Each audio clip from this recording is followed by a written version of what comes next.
आज का जो हमारा टॉपिक है वो टॉपिक है जनाब कि किस तरीके से फेडरल की कैलकुलेशन, फेडरल का जो टैक्स है वो किस तरीके से कैलकुलेट होता है, सेल्फ एम्प्लॉयमेंट टैक्स किसे कहते हैं और ये किस तरीके से कैलकुलेट होता है, क्यूबीआई की डिडक्शन क्या है और ये किस तरीके से कैलकुलेट होती है, और तीसरा जो आखिरी है कि अगर आपके पास कोई लेट रिटर्न फाइल करने का क्लाइंट आ जाए या लेट पेमेंट का क्लाइंट आ जाए तो उसको किस तरीके से आप उसकी पेनल्टी वेव करवाएंगे।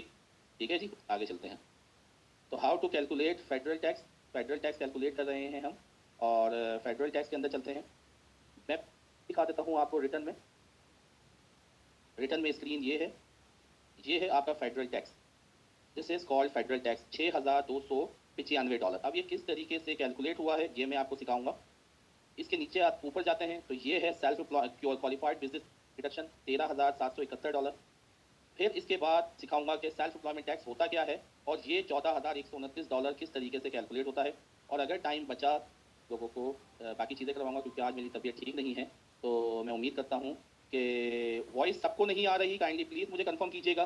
बिलाल अहमद साहब कह रहे हैं उनको वॉइस नहीं आ रही। इकराम ने अदा किया है तो उनको वॉइस आ रही है, क्रिस्टल क्लियर। अमीर हमजा, इकरामुल हक क्लियर, मोहम्मद ताहा आ रही है, क्लियर आ रही है, बहुत बहुत शुक्रिया। आलमजेब, माजिद अली, ताहा। तो काइंडली बिलाल साहब, मैं समझ सकता हूँ कि पाकिस्तान के अंदर इंटरनेट का मसला है, तो प्लीज़ अपना इंटरनेट करवा लीजिए, आई रिक्वेस्ट यू। तो अब हम चलते हैं कि फेडरल टैक्स की कैलकुलेशन किस तरीके से होती है। ये जो लोग टैक्स से रिलेट करते हैं पाकिस्तान में उनको पता है, और इवन के जो जॉब हैं वो भी बेचारों उनको भी पता होता है, क्योंकि सैलरी आती है तो टैक्स कटता है। तो स्लैब सिस्टम है इंडिविजुअल के लिए, और जब मैं इंडिविजुअल की बात करता हूँ तो यही स्लैब सिस्टम बिजनेस वाले के लिए भी, जिनकी सिंगल मेंबर एलएलसी बनी हुई है, जिनकी रेंटल इनकम है, जिनकी बाकी इनकम्स हैं, क्योंकि ये सारी इनकम जो है वो क्लब होकर आ रही होती है। तो ऐसा नहीं है कि पाकिस्तान की तरह का स्लैब अलग है, बिजनेस वालों का स्लैब अलग है जो कि इंडिविजुअल बिजनेस कर रहे होते हैं, और रेंटल का स्लैब अलग है। ठीक है ना, तो ऐसा नहीं है, वहाँ पे एक ही स्लैब है। तो आपकी जब ये इनकम, इस इनकम को हमने उठाना है, ये रही इनकम, जो टैक्सेबल इनकम है ये रही। इस टैक्सेबल इनकम $55,085, $55,085 को हम एक्सेल के अंदर लेके जाते हैं। ये हमारी इनकम है $55,081, 81। ठीक है, अब हम स्लैब की तरफ पोस्टिंग कर देते हैं। हमारा ये जो रिटर्न है वो रिटर्न है हेड ऑफ हाउस होल्ड का, क्योंकि ये कैथराइन डी किंग का रिटर्न है, और कैथराइन डी किंग के रिटर्न के अंदर ये हेड ऑफ हाउस रिटर्न है। तो अब हम स्लैब में जाएंगे। सबसे पहले, सॉरी 085 है, 55,085, 081 लिख दिया मैंने, 08, sorry sorry, please bear with me. थोड़ा सा जरा आवाज़ मेरी कम निकल रही होगी और थोड़ी वो होगी, बैठी हुई आवाज़ है। तो सबसे पहले रेट पहले उसके अंदर आना है, हेड ऑफ हाउस होल्ड में देखना है कि 0 से लेकर $15,700 तक टैक्स लगेगा 10%। तो मैं आखिरी की फिगर लिख लेता हूँ हमेशा, 15,700 मैं यहाँ लिखूंगा, 15,700। अब मैं दूसरे स्लैब को देखूंगा और देखूंगा कि क्या मेरी इनकम, मेरा स्लैब को देखूंगा, मैं देखूंगा यार अच्छा अब 12% का स्लैब है, तो हेड ऑफ हाउस होल्ड में, और आखिरी की फिगर लूंगा, ये जो है ना 59,850, मैं इसको ले लूंगा।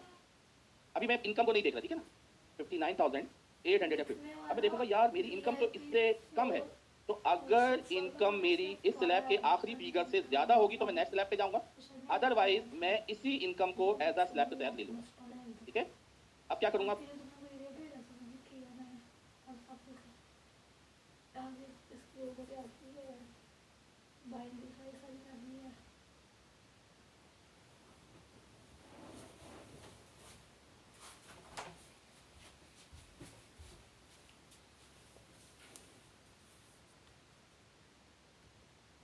वाले स्लैब से माइनस करूँ, 15,700 को माइनस करूंगा पिछले स्लैब से, 15,700 आ जाएगा, और जो मेरी इनकम है तो इसको मैं ये करूँ। अब मैं मल्टीप्लाई करूँ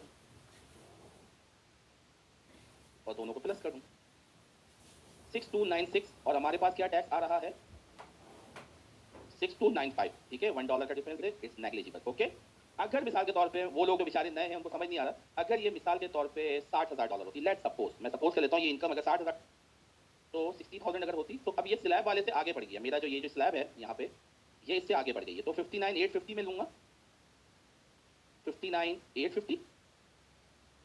और अब मैं आगे जाके इसी को ले लूंगा 60,000। ठीक है, अब जो अगला स्लैब है वो 60,000 से ऊपर है, तो मैं अगले स्लैब में ले लूंगा, ये वही करूंगा, पिछले इनकम को माइनस कर दूंगा। ठीक है ना, ठीक है, $150। और अब मैं उसके ऊपर रेट लगा दूंगा, जो अगले स्लैब का रेट होगा 22%। ठीक है, तो इस तरीके से आपकी फेडरल टैक्स की कैटेगरी है। ठीक है, कि आपने स्लैब वाइज, ये कोई आपसे नहीं पूछेगा, सिर्फ आपकी अंडरस्टैंडिंग के लिए, कल को आपको कोई वर्किंग बनानी हो या देखना हो। वैसे सिस्टम आपसे भी अच्छा टैक्स कैलकुलेट करता है, लेकिन जस्ट फॉर अंडरस्टैंडिंग, ताकि एक कोर्स के अंदर एक पार्ट है तो आपकी एक अंडरस्टैंडिंग हो जाए। ठीक है, nobody will out it. आगे चलते हैं हम। ये फेडरल टैक्स की कैलकुलेशन हो गई। अब हमारा नेक्स्ट टॉपिक है, हमारा नेक्स्ट टॉपिक पे चलते हैं। अच्छा, फेडरल टैक्स कैलकुलेट हो गया। इसको मैं बंद करता हूँ स्क्रीन को, शायद कोई प्रॉब्लम आ रहा है, एक मिनट रुकिएगा।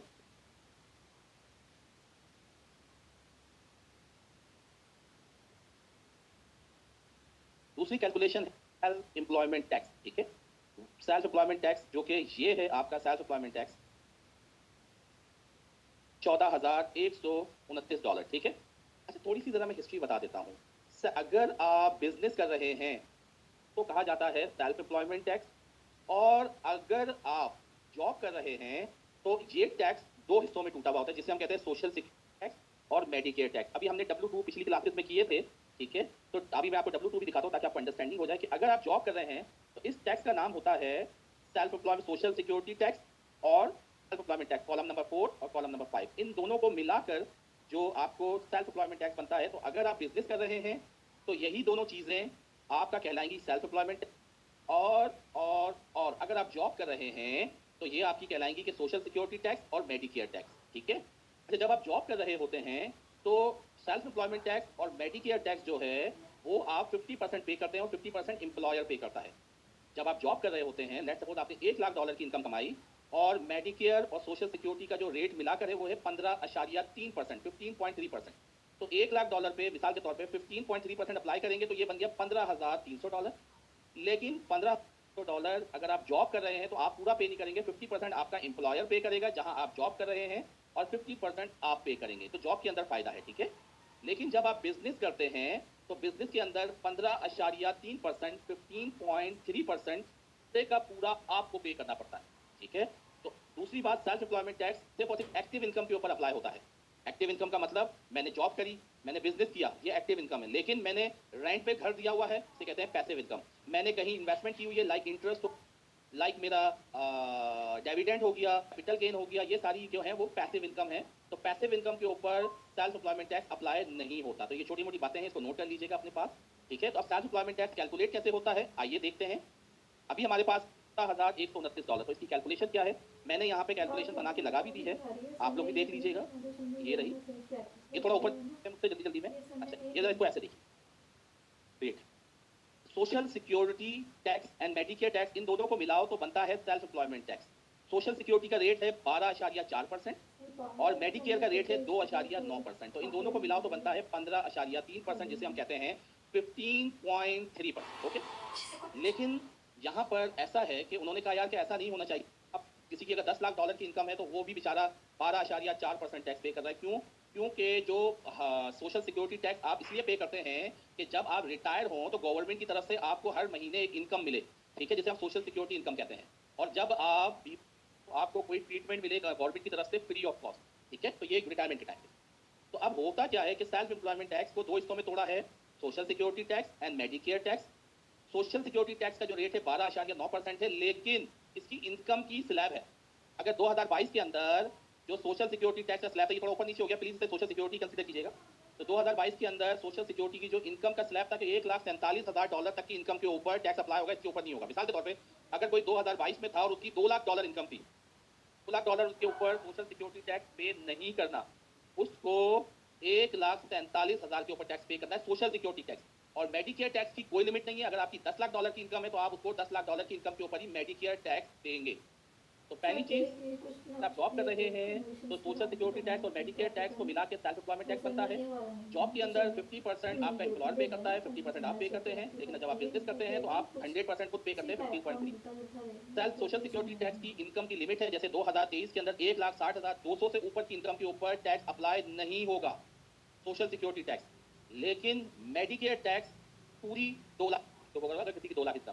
इसी तरीके से 2024 जो अभी साल चल रहा है, जिसकी टैक्स फाइलिंग 15 अप्रैल 2025 पे ड्यू होगी या तक ड्यू होगी, ठीक है, ड्यू डेट है, तो उसमें सोशल सिक्योरिटी टैक्स की जो हाईएस्ट इनकम है वो है 1,68,600। तो मिसाल के तौर पे अगर अब बिजनेस करता है और वो 1,68,000 इनकम कमाता है तो उसको ठीक है। लेकिन अगर कोई 2 लाख की इनकम कमाता है तो उसका 1,68,000 पे सोशल सिक्योरिटी टैक्स लगेगा 12.4%।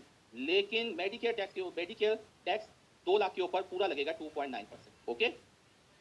अब इसकी कैलकुलेशन क्या है जी, देखें जी, स्टैंडर्ड कैलकुलेशन है कि 92.35 जो भी बिजनेस इनकम आएगी, जो भी बिजनेस इनकम होगी उसको आपने सबसे पहले 92.35% से डिवाइड कर देना है, मल्टीप्लाई कर देना है। ये स्टैंडर्ड आयरिस का फॉर्मूला है। इसकी लॉजिक ये है, जो यार 15.3% जो होता है, वो अगर जॉब ये कर रहा होता तो ये आधा पे करता 7 पॉइंट कुछ, तो वो जो एम्प्लॉयर का पोर्शन है वो इन्होंने माइनस कर लिया 100% से, और बाकी 92.35% जो बच गया उसको इन्होंने मल्टीप्लाई कर देना है इनकम से। फिर उस इनकम के ऊपर आपने इनकम के ऊपर अप्लाई नहीं करना। तो अगर आपके पास सेल्फ एम्प्लॉयमेंट टैक्स की कैलकुलेशन आ जाए तो आपने उसके अंदर सबसे पहले जो भी इनकम आ रही है उस इनकम के ऊपर आपने सबसे पहले 92.35% से फिर उस इनकम के ऊपर आपने जो रेट है, जैसे अगर सोशल सिक्योरिटी टैक्स कर रहे हैं तो आप 12.4% अप्लाई करेंगे, और अगर मेडिकेयर टैक्स है तो आप 2.9% अप्लाई करेंगे। आइए जरा एक्सेल पे इसको देखते हैं, ठीक है।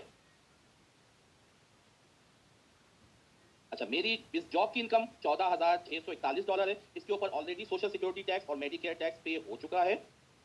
अब मुझे इस इनकम के ऊपर, जो कि मेरी बिजनेस इनकम है $1,00,000 स्केड्यूल 1 में जाके, ये रही बिजनेस इनकम, ठीक है। इसके ऊपर मुझे कैलकुलेशन करनी है सेल्फ एम्प्लॉयमेंट टैक्स की। तो मैं एक्सेल फाइल में आता हूँ, ठीक है, और इनकम मेरी है बिजनेस इनकम, मैं BI लिख देता हूँ, बिजनेस इनकम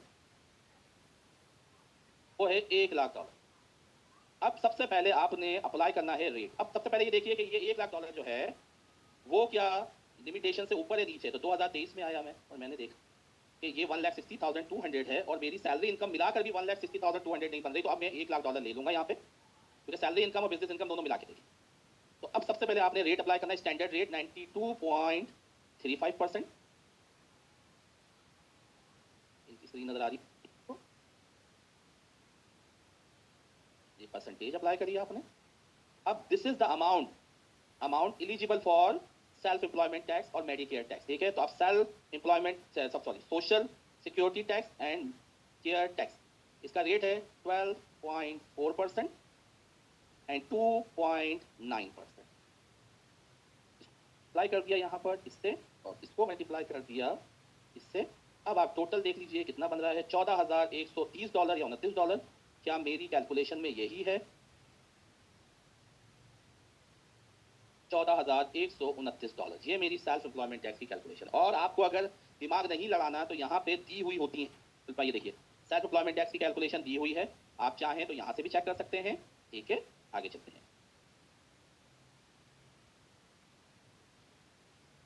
अब है हमारी क्वालिफाइड बिजनेस इनकम, QBI। एक सेकंड रुकिएगा प्लीज।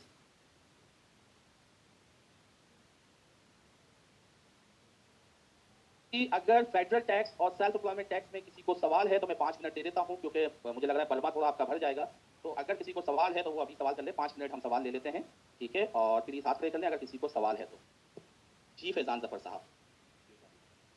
सर बस ये क्लियर कर दें कि चाहे बिजनेस इनकम हो या सैलरी, कोई आइदर भी होगी तो मैं 92.35 का रेट लगेगा।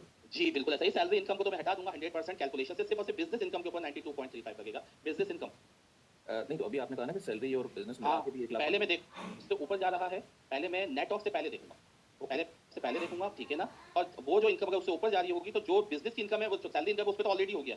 ऊपर अमाउंट जब मैं सैलरी वो बिजनेस इनकम से माइनस करूंगा, फिर 92.5%, 92.35। तो अभी ये जो 1 लाख की एग्जांपल है, ये प्योरली बिजनेस इनकम है? ये प्योरली बिजनेस इनकम है, क्योंकि जो टोटल भी अगर मैं मिला लूं तो 1,14,000 बनता है। ठीक है। जी अमीर हमजा साहब। अच्छा सर, अगर किसी की सिर्फ सैलरी इनकम है, बिजनेस इनकम नहीं है, तो फिर ये 92.35 फिर तो आएगा ही नहीं, फिर तो आएगा ही नहीं, वो तो सैलरी के ऊपर ही कर जाएगा टैक्स। वो तो फिर आपने जो शुरू में स्लैब रेट्स हमें दिखाए थे, फिर वो स्लैब भी एप्लीकेबल होंगे, ओनली फेडरल टैक्स अप्लाई होगा, और फिर क्वालिफाइड बिजनेस इनकम की डिडक्शन भी नहीं आएगी, और सैलरी नहीं आएगा। ठीक है। अगर सैलरी के साथ कोई प्राइवेट बिजनेस भी कर रहा है तो फिर हम देखेंगे कि आपकी जो बिजनेस इनकम है, अगर वो स्लैब रेट से ऊपर जा रही है तो फिर हम ये अप्लाई करेंगे। जी बिल्कुल, जी बिल्कुल। चलो ठीक है जी। वहाब अफजल साहब। सर मेरा क्वेश्चन है, हम 92.35 से क्यों मल्टीप्लाई कर रहे हैं? आपने बताया, जैसे रीजन बताया ना आपने लेक्चर में सुना नहीं? जी, आपने ये बताया कि उसको हम एम्प्लॉई पोर्शन जो है उसमें से माइनस ये आईरिस की कैलकुलेशन है, ये आईरिस की जस्टिफिकेशन। लेकिन उसमें अल्टीमेटली हम लगा तो टोटल ही रहे ना, 15.3% ही लगा। हां, तो बिल्कुल 92.3 के ऊपर लगा रहे हैं ना, 92.35 के ऊपर लगा रहे हैं ना, 15.3%, क्योंकि सेल्फ एम्प्लॉयमेंट मुझे टोटल देना है। ओके, लेकिन इसको थोड़ा सा कॉन्सेप्ट रिपीट कर दें, मुझे थोड़ा समझ नहीं आ रहा। 92 पॉइंट भाई सिंपल बिजनेस इनकम है। आप भूल जाइए कि 92.35% क्यों आया, आप भूल जाइए। आईरिस की कैलकुलेशन है, आईरिस है कि बिजनेस इनकम होगी, उसको आपने 92.35 से मल्टीप्लाई करना है, जो रिजल्ट आएगा उस पे आपने अप्लाई करना है। आप भूल जाइए एम्प्लॉय पोर्शन की कैलकुलेशन। ओके सर, जी मेहदी हैदरी साहब। हेलो, अस्सलाम वालेकुम सर। वालेकुम अस्सलाम। सर सिर्फ मैं ये पूछना चाहता हूँ सर कि अगर आप कोई एक एग्जांपल एक्सेल पे समझाएं जिसका बिजनेस इनकम मतलब 3 लाख डॉलर हो सर।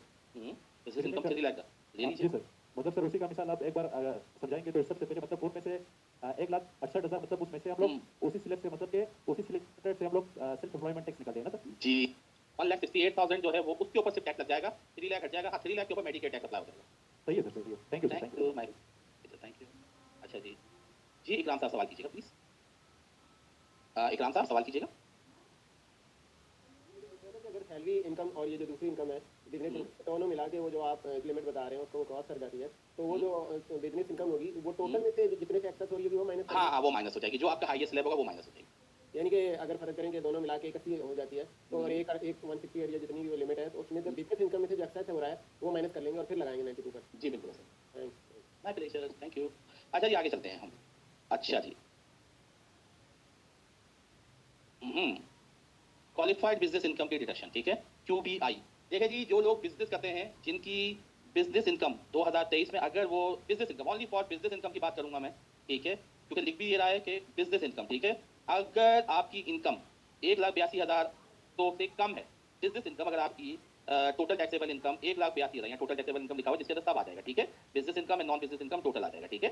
तो अगर आपकी total income not a business कितना भी इसके अंदर पोर्शन हो, अगर छोटा सा पोर्शन भी अगर बिजनेस इनकम का है, लेकिन आपकी टोटल इनकम जो कि टैक्सेबल इनकम है आपकी 1,82,100 से ज्यादा हो जाए, जो फॉर सिंगल के लिए, जब मैं सिंगल की बात करता हूँ तो मैरिड फाइलिंग सेपरेटली भी इसमें आ जाए, ठीक है ना। और बाद औकात आपका जब सिंगल की बात करें तो married filing separately, head of house hold, ठीक है, और सिंगल तो है ये आ जाता है। और ज्वाइंट के लिए जो हस्बैंड वाइफ है 3,64,200 का स्लैब है, ठीक है ना। और 2024 में तो अगर आपकी टोटल इनकम, आपका बिजनेस इनकम भी है और आपके बाकी इनकम भी, तो आपकी टोटल इनकम देखी जाएगी। अगर से बाहर निकल गई तो आपको QBI नहीं मिलेगा। क्वालिफाइड बिजनेस इनकम का मतलब है कि बिजनेस इनकम के ऊपर 20% की मुझे डिडक्शन मिल रही है, ठीक है, तो ये पढ़ भी लीजिएगा। तो अगर टोटल इनकम से ऊपर चली जाएगी तो फिर इसे कहते हैं हम phase out period, phase out income. Phase out income का मतलब ये होता है कि आप लिमिट से ऊपर चले गए। जब आप लिमिट से ऊपर चले जाते हैं तो इस सिचुएशन के अंदर आपको है वो जो बिजनेस इनकम की जो डिडक्शन है वो नहीं मिलती। अब दिमाग में ये आ रहा होगा कि सर ये तो है तो QBI, तो इसको टोटल इनकम क्यों हम कह रहे हैं, टोटल इनकम से क्यों इसको यार्डस्टिक बनाया है। ये भाई आईआरएस की बात होगा, आईआरएस की अपनी कैलकुलेशन होती है, आईआरएस की अपनी, हमारा मेन मकसद है कि इन चीज़ों को समझना, इसकी क्यों कैसे, ये आईआरएस के फॉर्म उनका दिया हुआ ये सारी चीज़ें, ठीक है ना। तो आगे चलते,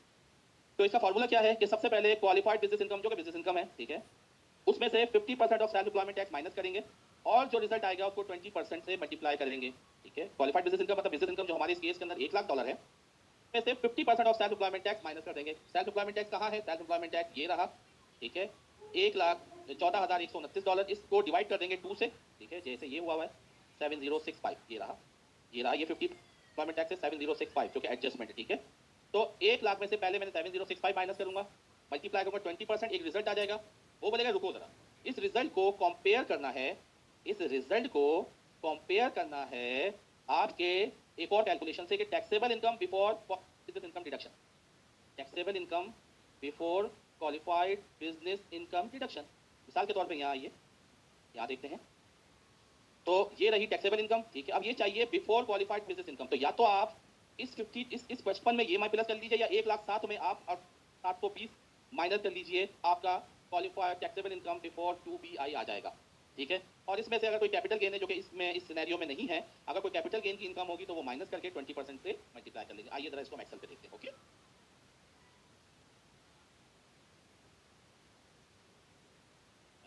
QBI qualified business income deduction, सबसे पहला टेस्ट हमारा क्या है, आइए जरा इधर हम पेश करते हैं टेस्ट को।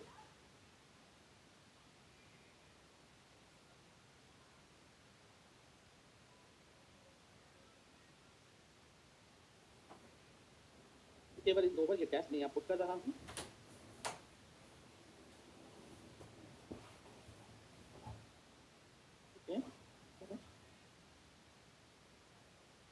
अब सबसे पहले मैं लूंगा ये वाला केस नंबर 1 उठाऊंगा, 1 यहाँ लिख देता हूं मैं, और क्वालिफाइड बिजनेस इनकम जो कि है हमारे पास ये रही, और इसकी कैलकुलेशन अगर आपने देखनी है तो ये आप 88,995 का फॉर्म है, इसकी QBI की डिडक्शन है, तो आप इसकी कैलकुलेशन हमेशा यहाँ से भी देख सकते हैं। ये कोई आपसे नहीं पूछेगा, ठीक है ना, कोई वर्किंग आपसे नहीं बनवा रहा, बस ये है कि आप लॉजिक के लिए सोचा। $1,00,000 है, ठीक है, सबसे पहले $1,00,000, फिर इसके बाद आपने इसमें से क्या माइनस करना है जी, आपने 50% ऑफ सेल्फ एम्प्लॉयमेंट टैक्स, तो ये रहा 7065 या 14129 की 50% लेंगे, 14129 का 50%,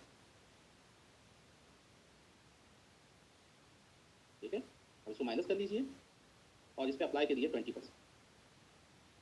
ये आपका फर्स्ट टेस्ट 587।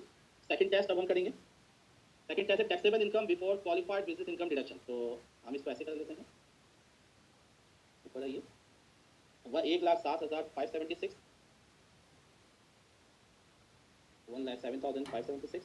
इसमें से हम माइनस करेंगे अपना स्टैंडर्ड डिडक्शन या आइटमाइज डिडक्शन 38720, क्योंकि इसके बाद QBI है तो हमें इससे पहले चाहिए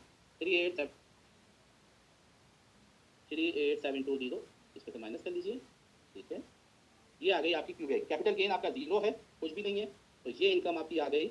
ये अब इसके ऊपर आप अप्लाई करेंगे 20%, ये हो गया $13,771, विच एवर इज लोअर, ये 13,771 as a qualified business income की डिडक्शन आ गई। ठीक है, QBI $13,771 इनकम। ठीक है, तो विच एवर इज लोअर, ये आप इन दोनों चीज़ों को देखेंगे।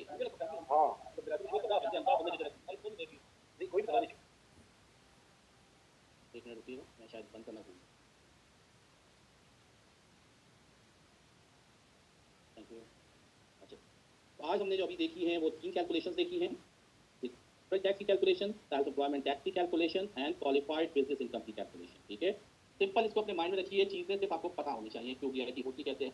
कॉम्प्लेक्स केसेस बनाने का तो हज़ारों कॉम्प्लेक्स है, लेकिन उसका कोई फायदा नहीं है। आपको सिर्फ इस लेवल पर रखना है। अभी तो आप बेसिक पढ़ रहे हैं, ठीक है ना, तो आप अपने आप को इधर रखें ताकि आपको प्रॉब्लम, मुझे भी कॉम्प्लेक्स बनाने मतलब नहीं है, लेकिन आप कहाँ से कहाँ निकल जाएंगे, तो आपको कॉन्सेप्ट देना मैटर। अब हम चलते हैं कि how to remove late return filing and late tax payment penalty. मिसाल के तौर पे पाकिस्तान से कोई आपके पास आ गया या यूएस से कोई आपके पास आ गया और उसने कहा कि यार मेरी है ना LLP मैंने यूएस में बनाई थी, ये फेडरल के लिए है, नॉट द स्टेट। फेडरल की टैक्स इनकम टैक्स की पेनल्टी है ये, और इसके अंदर एडवांस टैक्स जिसे हम एस्टिमेटेड टैक्स कहते हैं, जो कि ये अमाउंट था, ये अभी उसकी कैलकुलेशन नहीं है, उसकी वेवर ये जो है, ये जैसे मिसाल के तौर पे आपने ये 5,80,000 देखा, ये एस्टिमेटेड टैक्स आपने पूरा पे नहीं किया, उसकी पेनल्टी है। इसका अलग टॉपिक है, जब एस्टिमेटेड करवाऊंगा अगली क्लास में तो उस वक्त आप लोग बताऊंगा कि कैसे पेनल्टी एस्टिमेटेड की वेव होगी अगर आप एस्टिमेटेड टैक्स कम पे कर दें एज पर द स्टैंडर्ड। ठीक है, अभी क्या है, मिसाल के तौर पे एक बंदा है, उन्होंने क्या किया कि उन्होंने कॉल की, अल्लाह भला करे, अपने CPA को सुबह, या ईमेल करी CPA को, क्योंकि यूएस में व्हाट्सएप नहीं चलता, ईमेल बहुत चलती है, तो ईमेल कर दी और वो समझे उनकी जान छूट गई। CPA ने ईमेल देखी थी 15 अप्रैल को और आ गई 16 अप्रैल। तो अब असम्पशन में वो ये है कि यार उसने एक्सटेंशन फाइल कर दी थी, ठीक है, कि टैक्स रिटर्न फाइल करने की। पता ही चला कि वो अप्रैल मई जून में मदद से आया, जॉनी लीवर साहब बोले यार मैंने ना एक्सटेंशन फाइल, मेरा टैक्स रिटर्न बन गया। बोले सर आपने एक्सटेंशन फाइल नहीं था हमें, और आपने क्रेडिट भी नहीं दिया था। बोले अरे तो अब क्या होगा? बोले सर पेनल्टी लगेगी, जैसे ही हम रिटर्न फाइल करेंगे। कितनी पेनल्टी? टॉपिक नहीं आएगा क्यों, क्योंकि मुझे पता है अब आप लोग सवाल ये करेंगे सर पेनल्टी कैसे कैलकुलेट, पेनल्टी कितनी लगेगी। तो ये टॉपिक नहीं है कितनी लगेगी, कैसे लगेगी, ये सब IRS की वेबसाइट पर लिखा हुआ है, जाके देख। मेरा काम है सिर्फ जो पेनल्टी का नोटिस आया है इसके अंदर लिखा हुआ है कि जनाबे वाला आपने लेट रिटर्न फाइल किया, या हमारे हिसाब से आपकी टैक्स लायबिलिटी इतनी बनती है, आपने कम टैक्स पे किया, आपकी टैक्स लायबिलिटी इतनी बनती थी, आपने टाइम पे अपना टैक्स पे नहीं किया। मिसाल के तौर पे मैंने आपको पहले बताया था कि जो एक्सटेंशन मिलती है extension to file, not extension to pay. ठीक है, एक्सटेंशन टू फाइल मिलती है, तो 15 अप्रैल को वो अपना टैक्स जमा करवाना भी भूल गए, ठीक है, और अपना वो अल्लाह भला करे रिटर्न फाइल करना भी भूल गए, एक्सटेंशन फाइल ही नहीं की। अब जून में उन्होंने रिटर्न फाइल किया, उनके पास नोटिस आ गया। जब उनके पास नोटिस आ गया उसके अंदर 2 पेनल्टी लिखी हुई है जनाब, एक तो आपने लेट फाइलिंग करी है, ठीक है, के हिसाब से इतना आपकी पेनल्टी लगेगा, और आपका टैक्स जो आपने पे किया है, पूरा टैक्स पे किया आपने, वो नहीं है, लेकिन आपने लेट टैक्स पे किया, ठीक है। तो अब क्या हुआ कि फेलियर टू फाइल हो गया और फेलियर टू पे हो गया। अब क्या होगा? वो बोलेगा यार, अब उसने IRS को कॉल करी और कहा कि मैं जॉनी लीवर बात कर रहा हूँ और मुझे काइंडली ये बताइए मेरे पास ये पेनल्टी तो इंस्टॉलमेंट वगैरह कुछ हो जाएगी। बोले साहब इंस्टॉलमेंट की तरफ क्यों जा रहे हैं, मैं आपको एक और तरीका बता देती हूँ। बोले क्या? First time abatement. ये क्या होता है? फर्स्ट टाइम अबेटमेंट यूएस के अंदर एक लॉ है, उस लॉ के तहत अगर आपका क्लीन रिकॉर्ड है पिछले 3 साल का, दो मैं अज्यूम कर रहा हूँ 2023 का इन्होंने रिटर्न फाइल किया, तो अगर आपका 2022, 21 और 20 इन तीनों सालों में आपने टाइम पे रिटर्न फाइल किया है, ठीक है, और टाइम पे अपनी पूरी टैक्स पेनल्टी, टैक्स लायबिलिटी भरी है, कभी भी आपको लेट फाइलिंग का नोटिस नहीं आया, तो इस सूरत के अंदर अब आप फर्स्ट टाइम अवेल कर सकते हैं। फर्स्ट टाइम अवेलमेंट में क्या होता है? आपकी पेनल्टी 100% वेव हो जाती है, जितनी भी हो। तो अब वो कहेगा सही है यार, मैंने, आप मेरा रिकॉर्ड चेक कर लीजिए। तो ऑफिसर कहता है कॉल सुबह जी मैं आपका रिकॉर्ड चेक कर लेता हूँ। तो आपने उसका रिकॉर्ड चेक किया और वो कहा कि जी सर हमारे रिकॉर्ड के हिसाब से 3 सालों में फर्स्ट टाइम अबेटमेंट अवेल नहीं की, तो मैं आपकी फर्स्ट टाइम अबेटमेंट अप्लाई कर रहा हूँ और आपको नो ड्यू सर्टिफिकेट NDA कहते हैं, वो आपको आपके घर के ऊपर 14 दिन में आ जाएगा, ठीक है। Thank you so much. अब सवाल यहाँ पे ये पैदा कुछ होंगे दिमाग में कि सर अगर पहला साल हो, साल के तौर पर मैं यूएस के हिसाब से थे पहले, जब मैं क्योंकि मेरे पास कुछ बात होगा, मेरे पास है ना वो वीज़ा वाले भी रहे हैं, तो अगर मैं पहली दफ़ा यूएस गया तो उस सूरत के अंदर क्या होगा?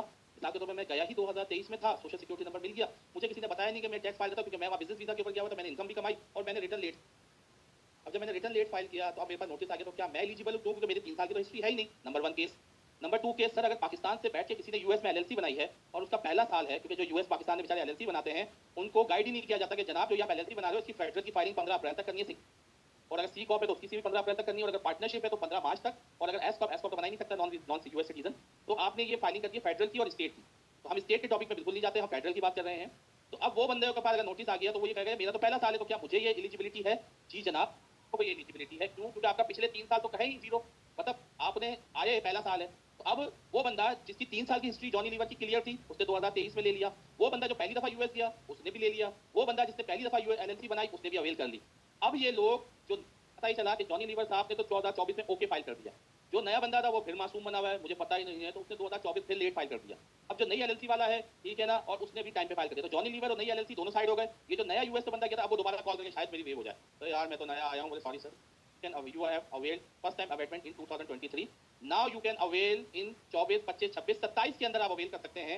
अब आप नहीं कर सकते। अगर आपने 27 तक 24, 25, 26 तीनों सालों के अंदर अगर आपने कोई फंड नहीं मारा, जब लेट रिटर्न फाइल नहीं किया, लेट पेमेंट नहीं करी, ठीक है, तो इन तीनों सिचुएशंस आप फर्स्ट टाइम अबेटमेंट ले सकते हैं, ठीक है। अब तीसरी कंडीशन एक और है कि अब फेलियर टू फाइल हो गया, फेलियर टू पे हो गया, और अगर मिसाल के तौर पर आपने डिपॉजिट ही कम करवाया, मतलब ये वही पे कम किया या डिपॉजिट कम किया, आप गए और आपने जीरो कम डाल दिया या अमाउंट कम डाल दिया, तो ये फेलियर टू डिपॉजिट, वही बात है कि आपने कम पैसे डिपॉजिट करवा दिए, ये भी उसी कैटेगरी के अंदर आ जाता है। तो ये 3 कैटेगरीज हैं। अब तरीका क्या क्या है जनाब? अगर आपका खुद का है किसी का, देखिएगा जो लोग पाकिस्तान में बैठ के डील कर रहे हैं तो वो तो भाई क्लाइंट बन के कॉल करेंगे, लड़का है तो लड़का बन के कॉल करेगा, लड़की है तो लड़की बन के ऑनर बन के कॉल करेंगे। पहला तरीका ये है कि आप क्या करें, ये मैंने वही जो बात 3 साल की है वो मैंने यहाँ पे लिखी हुई है कि कब आप एलिजिबल होते हैं, तो ये आप यहाँ देख लीजिएगा, ठीक है। ये जो मैंने बात समझाई है यहाँ लिख भी दी है। तरीका क्या क्या है जी? एक तो ये कि आप कॉल कर लीजिए, कॉल करेंगे, नंबर आईआरएस की वेबसाइट पे मौजूद है, फर्स्ट टाइम अबेटमेंट का नंबर दे दीजिए, तो आप कॉल करेंगे वही बंदा बन के बाद, और आपको फर्स्ट टाइम अबेटमेंट मिल जाएगी। नंबर 2, एक लेटर लिखिए, वहाँ पे एड्रेस लिखा हुआ है फर्स्ट टाइम अबेटमेंट का लेटर, वो एड्रेस लिखे कर दीजिए, और चौथा फॉर्म 843 फाइल करिए, मतलब भरिए और उसको भेज दीजिए। तो ये 2 से 3 तरीके हैं। हमेशा कॉल वाला तरीका चलता है, ये तरीका ना कीजिएगा, बड़ा मुश्किल हो जाता है। क्योंकि अगर आपको पता चला क्योंकि बाद का कुरियर का भी तो ये मसला होता है ना कि बाज़ों का लेटर पहुंचते ही नहीं है, तो लेटर नहीं पहुंचा तो ज़्यादातर लोग 99.9 जो कंसल्टेंट भी होते हैं वो भी कॉल करते हैं, ठीक है जी। तो ये आज की क्लास है, उम्मीद करता हूँ मज़ा आया होगा आपको। सवालात है तो काइंडली प्लीज़ सवाल मुझसे ले लीजिए, कर लीजिए, ठीक है। मैं आपको अनम्यूट कर लीजिए, और जो इस टॉपिक से रिलेटेड सवाल हैं बिल्कुल आप लोग कर सकते हैं। जी अमीर हमजा साहब,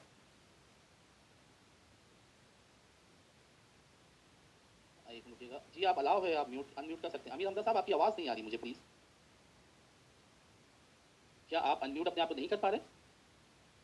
जी सर, अमीर हमजा साहब, जी प्लीज़ अब आप अनम्यूट कर लीजिए, माजरत के साथ, टिक मेरे से हट गया था। जी सब कोई इशू नहीं है। अच्छा इसमें फेलियर टू फाइल वाला तो चलिए समझ आ गया, लेकिन अगर फेलियर टू पे या कम डिपॉजिट अगर उसने कराया है, फॉर एग्जांपल टैक्स ड्यू था अप्रैल 15 को, अब फॉर एग्जांपल $1000 का डिफरेंस था जो उसने जमा नहीं कराया, और जून में जाके उसको पता चला कि यार ये तो मैंने कम डिपॉजिट करवाया है और अब पेनल्टी भी लगी हुई है, तो क्या वो $1000 उस वक्त जून में जब डिपॉजिट करवाएगा तो उस पर कोई डिफॉल्ट चार्ज वगैरह या हाँ, वो सारी चीज़ें लगेंगी, वो सारी चीज़ें देखिए बेटा जून में तो याद आया उसने जाके जमा करवा दिया, लेट्स सपोज, ठीक है ना। तो अब जब दिया तो अब जो आईआरएस होगा, अगर उसका रिकॉर्ड माशाल्लाह इतना एफिशिएंट नहीं है, पता ही चला 2 दिन नोटिस निकल गया, तो अब वो कह सकता है यार मैंने जमा करवा दिया है, तो वो कहेगा सही है सर, ये तो ठीक है, टैक्स तो आपको जमा वैसे ही करवाना था, तो लेकिन आपको पेनल्टी और डिपॉजिट चार्जेस सबको देने हैं आपको, जब तक आपने जमा नहीं करवाया था, ठीक है। वो वेव ऑफ नहीं होंगे, यानी वो वेव ऑफ नहीं होंगे, नहीं फर्स्ट टाइम अबेटमेंट है तो वेव ऑफ हो जाएंगी ना। अगर आपने मिसाल के तौर पे आप मतलब इतना तो मुझे नहीं लगता यूएस में कोई एफिशिएंट है जो हमने देखा है, या सीपीए इतना एफिशिएंट है कि वो अपनी पड़ी लकड़ी ले ले, बोले यार कि मतलब है ना मैं आपको पेनल्टी भी कैलकुलेट कर देता हूँ, डिफॉल्ट चार्जेस भी क्लेम कर देता हूँ, इंटरेस्ट भी नो नेवर।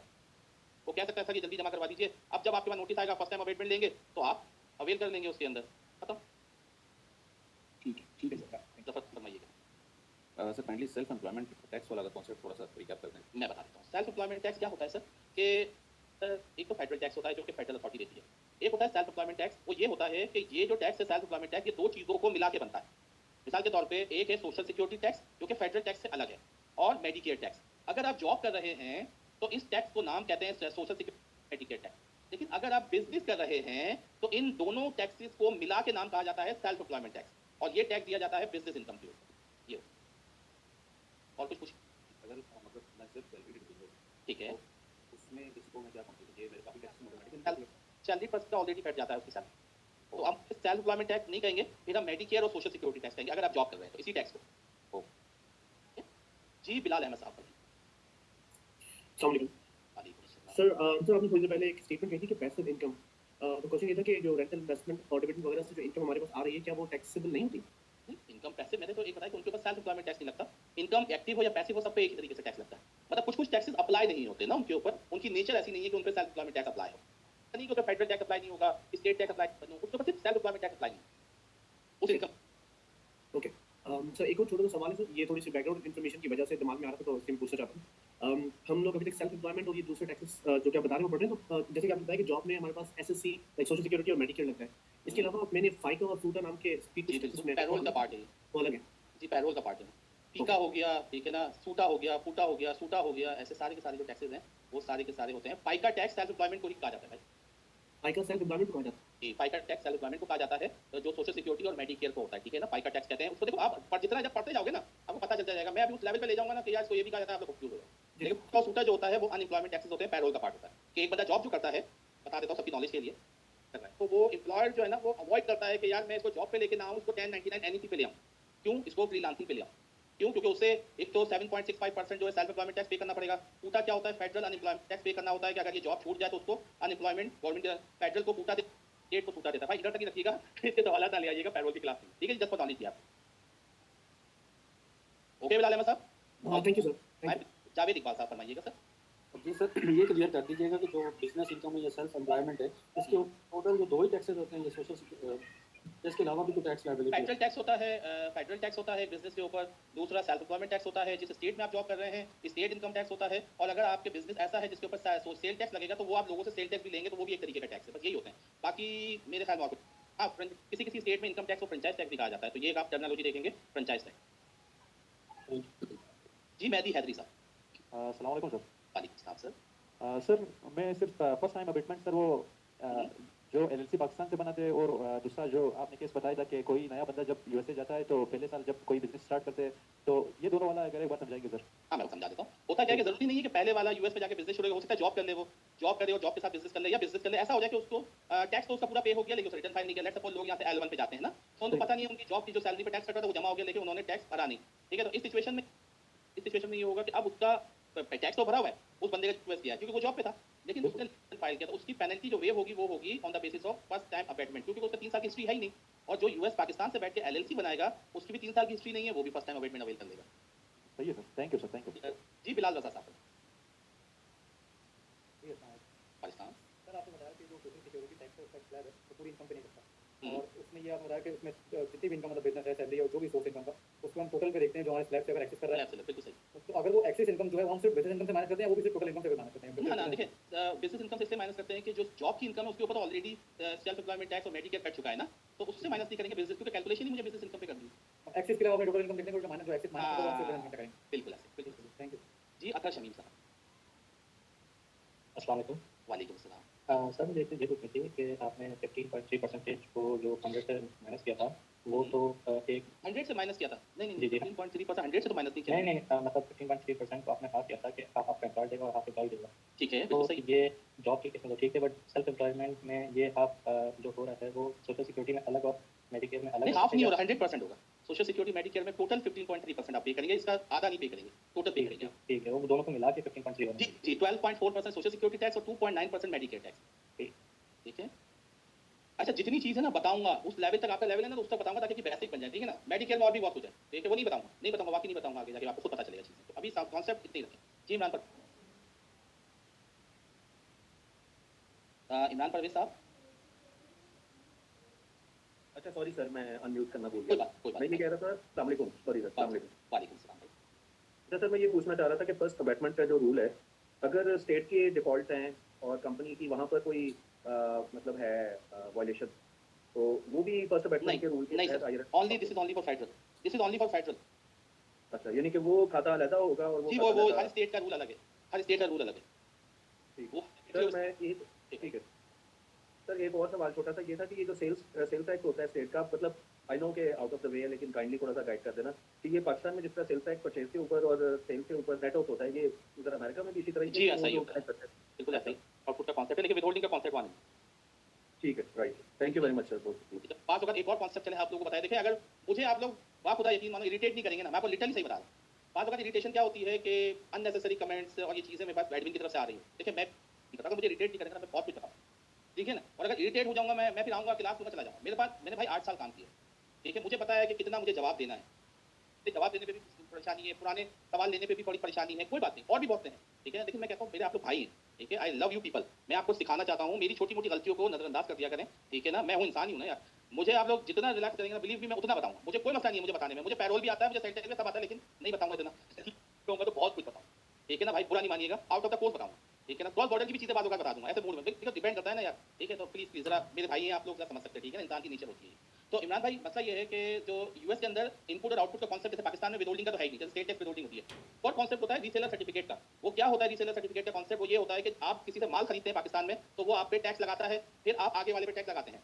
यूएस के अंदर क्या होता है कि अगर आप एंड कंज्यूमर नहीं है तो आप उसे रीसेलर सर्टिफिकेट दे देते हैं, वो बोलते हैं भाई मुझ पे सेल टैक्स ना लगा, 1 लाख की इनवॉइस है, 1,18,000 ना दे मुझे जीएसटी, ये ले ले रीसेलर सर्टिफिकेट, ठीक है ना। रीसेलर सर्टिफिकेट क्या होता है जाके गूगल पे देख लीजिएगा, ये ले रीसेलर सर्टिफिकेट, ठीक है, और मुझे 1 लाख इनवॉइस है, मैं एंड कंज्यूमर से लूंगा, गवर्नमेंट में जमा करवा दूंगा। तो यूएस में ये भी एक कॉन्सेप्ट है, ठीक है, जो इधर फिर इनपुट आउटपुट नहीं होता, ठीक है जनाब। ओके इमरान भाई, जबरदस्त जबरदस्त, thank you very much. My pleasure. Faizan ul Haq साहब, जी अस्सलाम वालेकुम मुस्तफा भाई, क्या हाल है? ठीक है। ये मैं बिल्कुल ठीक है सर। अच्छा मेरा क्वेश्चन बेसिकली ये है कि अगर एक शख्स ने फर्स्ट टाइम तो पीछे वाले को चुप करवा लेंगे फर्स्ट टाइम 2019 में उसने ये प्लेंटी वेवियर ले लिया था, ठीक है, तो अगर उसने 20, 21 और 22 में कोई ऐसा डिफॉल्ट नहीं किया, केस में ले लेगा वो, तो वो 23 में 3 साल बाद ले सकता है दोबारा waiver.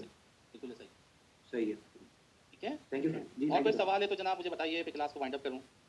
Thank you so much, अपना बहुत बहुत। अच्छा जी, आमिर महमूद भाई, जी जी आपने हाथ नीचे कर लिया, मैंने देखा था, मैं भूल गया जी। आमिर महमूद, वालेकुम सर। वालेकुम सलाम। अच्छा सर, मेरा सवाल ये है कि फर्स्ट अमेंडमेंट अगर आपने 3 साल बाद ले लिया तो उसको जो दूसरी दफा अगर लेंगे तो उसको भी फर्स्ट अमेंडमेंट ही कहेंगे या जी उसको भी फर्स्ट टाइम, जी जी जी उसको भी फर्स्ट टाइम अमेंडमेंट ही कहेंगे। हर 3 साल बाद, हर 3 साल बाद you can call first time amendment, एक लॉ है। ठीक है, यानी वो हर साल फर्स्ट अमेंडमेंट ही कहलाएगा 3 साल के बाद। जी जी जी फर्स्ट टाइम अमेंडमेंट लॉ कहलाएगा वो।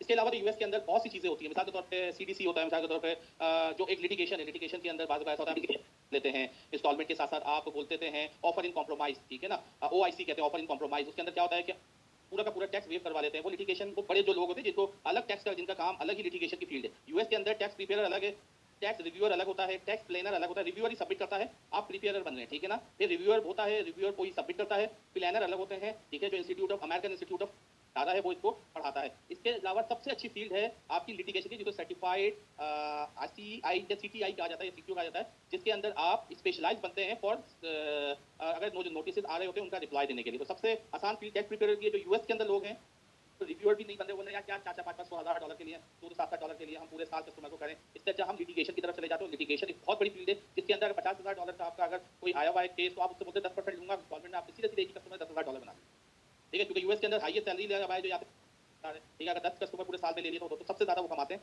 ठीक है। तो वो एक अलग फील्ड है, ठीक है। लेकिन मैं यहाँ पे सिर्फ आपको टचिंग दूंगा और कुछ भी नहीं, सिर्फ कॉन्सेप्ट्स दूंगा और इसके अलावा कुछ नहीं दूंगा, ताकि ये ऑफर इन कॉम्प्रोमाइज हो गया। इसके बाद आपको एस्टिमेटेड टैक्स की पेनल्टी कैसे वेव होती है वो होगा, बाकी इसके अलावा कुछ नहीं है। ओआईसी वगैरह पढ़ा दूंगा अगर मेरे को टाइम मिला, अदरवाइज को पार्ट नहीं बनाया मैंने तो वो देखूंगा। अदरवाइज लिटिगेशन में यही आप लोगों के पास आ रहा होता है, आपके ऑडिट के केस नहीं आते, वो अलग स्पेशलाइज लोग हैं। आपके पास जो लोकली आ रहे होते हैं वो इसी तरीके के केस आ रहे होते हैं। दैट्स व्हाई इसको मैंने पार्ट बनाया। तो अपना बहुत बहुत ख्याल रखिएगा। थैंक यू सो मच, अस्सलाम वालेकुम, कल मुलाकात होती है। अल्लाह।